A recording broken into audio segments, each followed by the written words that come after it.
এইটো হল আমাৰ বিলাহী খেতি। বিলাহী খেতিটো আমি 1 বিঘা মাটিত কৰিছোঁ। এই বিলাহীবোৰ দেখাত লোকেল বিলাহীৰ নিচিনা, কিন্তু এইবিলাক হ'ল হাইব্ৰিড। বিলাহী খেতি আমি আগতে চাং পদ্ধতিৰে কৰিছিলোঁ, কিন্তু এইবাৰ আমি তাৰ পদ্ধতিৰে কৰিছোঁ। তাৰ পদ্ধতিটো হ'ল কি, এটাকৈ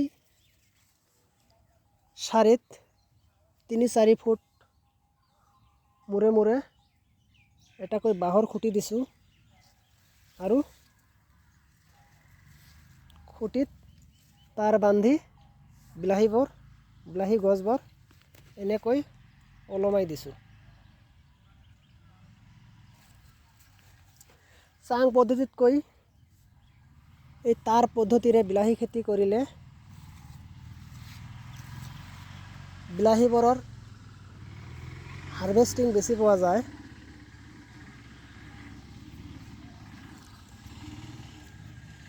কাৰণটো হ'ল চাং পদ্ধতিত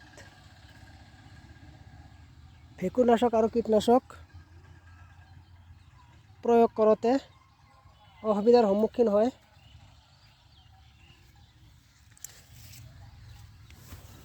আৰু এইটো পদ্ধতিৰে বিলাহী খেতি কৰিলে ভেঁকুৰনাশক আৰু কীটনাশক প্ৰয়োগ কৰোঁতে অসুবিধাৰ সন্মুখীন নহয়। সেইকাৰণে মোৰ মতে চাং পদ্ধতিতকৈ তাৰ পদ্ধতিৰে বিলাহী খেতি কৰিব লাগে। বিলাহী খেতিত মানে তাৰ পদ্ধতিত বিলাহী খেতি কৰিলে অলপ খৰচটো অলপ বাঢ়ি যায়, কষ্ট অলপ বেছি হয়। কিন্তু হ'লে কি হ'ব, এইটো পদ্ধতিত বিলাহী নষ্ট নহয়, বিলাহীবোৰৰ হাৰ্ভেষ্টিং বেছি হয়। চাওক কিমান পৰিমাণে বিলাহী ধৰিছে। প্ৰতিটো গছজোপাতে এনেকুৱাকৈ বিলাহী ধৰিছে, চাওকচোন। কিন্তু চাং পদ্ধতিত ইমান বিলাহী নধৰে। কাৰণটো হ'ল চাং পদ্ধতিত ভেঁকুৰনাশক আৰু কীটনাশক ভালদৰে প্ৰয়োগ কৰিব পৰা নাযায়। সেইকাৰণে ফুল আৰু ফলবোৰ সৰি পৰে। কিন্তু এইটো পদ্ধতিত ভেঁকুৰনাশক আৰু কীটনাশক ভালদৰে প্ৰয়োগ কৰিব পৰা যায়। সেইকাৰণে ফুল আৰু ফলবোৰ সহজে সৰি নপৰে। তোমালোকৰ মতে কোনটো পদ্ধতি ভাল, মোক কমেণ্ট কৰি জনাব।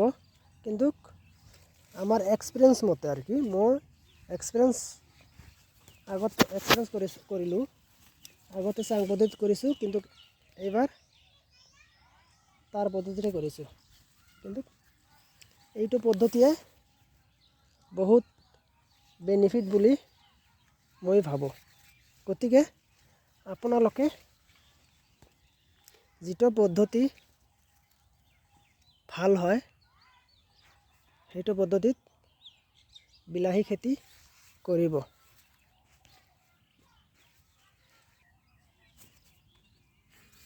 কিমান বিলাহী ধৰিছে এটাকৈ গছত,